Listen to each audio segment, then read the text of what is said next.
Join us on Patreon and become part of our journey to uncover history's untold stories.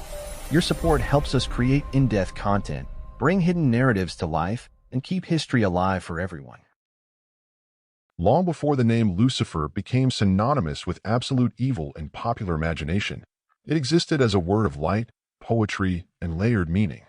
In the ancient highlands of Ethiopia, where Christianity took root earlier than in much of Europe, scribes and theologians preserved biblical texts and interpretations that approached the figure later called Lucifer with far greater complexity.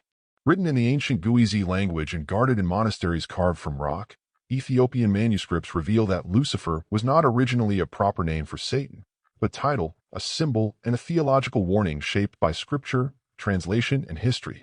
To understand the Ethiopian view, one must begin with language. The term Lucifer originates from Latin, meaning lightbearer or morning star. It appears most famously in Isaiah 14 verse 12 in the Latin Vulgate, where the Hebrew phrase Helel ben Shakar, often translated as shining one, son of the dawn, was rendered as Lucifer. Ethiopian scripture, however, was not filtered through Latin. The Ethiopian Bible was translated primarily from Hebrew and Greek sources into Guizi, preserving meanings that predate medieval European theology. In Guizi manuscripts, the passage in Isaiah does not name a demonic being called Lucifer. Instead, it speaks of a fallen shining one, a poetic metaphor directed at a human king, widely understood by scholars as the king of Babylon. Ethiopian commentators preserve this original context. The text condemns arrogance, political oppression, and the illusion of self-divinity. The fall described is not cosmic rebellion against God, but the inevitable downfall of earthly power that exalts itself too highly. This interpretation aligns closely with early Jewish understanding. Ethiopian tradition, heavily influenced by ancient Judaism, read prophetic text historically and morally rather than mythologically. The fallen morning star symbolized rulers who rose brilliantly and fell suddenly. Ethiopia preserved this nuance while later Western theology gradually transformed the passage into a narrative about Satan's fall from heaven. Ethiopia's preservation of the Book of Enoch further complicates the picture. Unlike Western Christianity, which largely lost Enoch, Ethiopian Christianity kept it as canonical scripture. Enoch provides detailed accounts of angelic rebellion, but strikingly, it never names Lucifer. Instead, it speaks of the Watchers, angels who descended to earth, violated divine boundaries, and corrupted humanity. Their leader figures are named Simjaza and Azazel, not Lucifer. This distinction is critical. In Ethiopian theology, the Great Rebellion of Heaven is not centered on a singular being named Lucifer, but on collective disobedience. Evil arises not from one cosmic villain, but from choices that abandon divine order. The Watchers fall not because they sought God's throne, but because they desired what was forbidden. This framework shifts the meaning of rebellion from pride alone to transgression of divine boundaries. The Ethiopian Apocalypse of Peter and other apocalyptic texts also reflect this worldview. They describe judgment, punishment, and fallen beings, yet they avoid the later medieval image of Lucifer as a horned ruler of hell. Instead, evil spirits are portrayed as defeated, bound, and ultimately subject to divine justice. There is no eternal rival to God, only created beings who fell and will be judged. Ethiopian liturgy and hymnography reinforce this understanding. Guizi hymns speak frequently of light and darkness, dawn and night, ascent and fall. The imagery of a fallen light appears as moral metaphor rather than personal identity. Light represents divine favor and wisdom. Falling from light represents loss of grace through arrogance or disobedience. The language is symbolic, not biographical.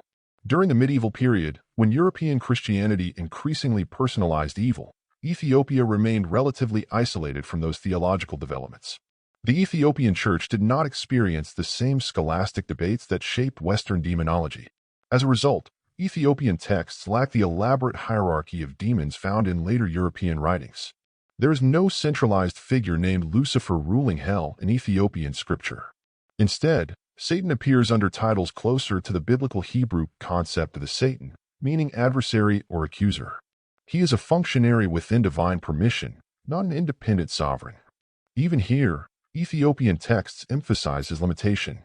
He tests, accuses, and deceives, but he does not rival God's authority. The conflation of Lucifer with Satan entered Ethiopia only indirectly and much later, through contact with European missionaries and literature. By that time, the Western image of Lucifer as a fallen archangel had become deeply ingrained. Ethiopian scholars were aware of these interpretations but did not treat them as original scripture. In traditional Ethiopian teaching, they remained secondary and interpretive, not canonical. This difference reveals how theology is shaped by transmission. The Ethiopian Bible's independence from Latin translation preserved earlier layers of meaning. Where Western Christianity read Isaiah through Jerome's Latin, Ethiopia read it through Hebrew and Greek lenses. Where Europe lost Enoch, Ethiopia guarded it. These textual choices shaped radically different understandings of evil, rebellion, and cosmic order. The Ethiopian view also carries ethical implications. If Lucifer is not a personal devil, but a symbol of fallen brilliance, then the warning of Isaiah applies to every generation. Kings, empires, and individuals who exalt themselves too highly risk the same fall. Pride becomes the enemy, not a mythical being. This interpretation resonates with Ethiopia's own historical experience. Empires rose and fell across the Horn of Africa, yet Ethiopian tradition saw these cycles as moral lessons. The fall of greatness was not blamed on supernatural sabotage, but on human arrogance and moral failure. Scripture reinforced history, and history reinforced Scripture. Modern scholarship increasingly recognizes that the popular image of Lucifer owes more to medieval literature, such as Dante's Inferno and Milton's Paradise Lost, than to ancient Scripture. Ethiopian texts offer a corrective, reminding readers that theology evolves and that older traditions often preserved meanings later obscured. Understanding the Ethiopian meaning of Lucifer does not diminish the reality of evil in Ethiopian theology. On the contrary, it deepens it. Evil is not externalized into a single villain but recognized as a potential within created beings who abandon divine order. Redemption, therefore, is not victory over a monster, but restoration of alignment with God. In Ethiopian Christianity, Christ is the true lightbearer, the dawn that never falls. Any created light that claims independence fades. This contrast lies at the heart of Ethiopian Christology and explains why the figure of Lucifer never needed to be elevated into a rival narrative. The focus remained on Christ's victory, not on Satan's mythology. Today, as interest grows in ancient and non-Western Christian traditions, Ethiopian texts are increasingly studied for their theological clarity. They challenge assumptions shaped by centuries of European interpretation and invite readers to return to earlier, more restrained readings of Scripture. The real meaning of Lucifer in Ethiopian texts is therefore not the story of a devil's origin, but a lesson about power, humility, and the fragility of created glory. It is a reminder that light, when separated from its source, cannot sustain itself. In preserving this understanding, Ethiopia did not reject Christian teaching. It preserved one of its oldest and most profound warnings.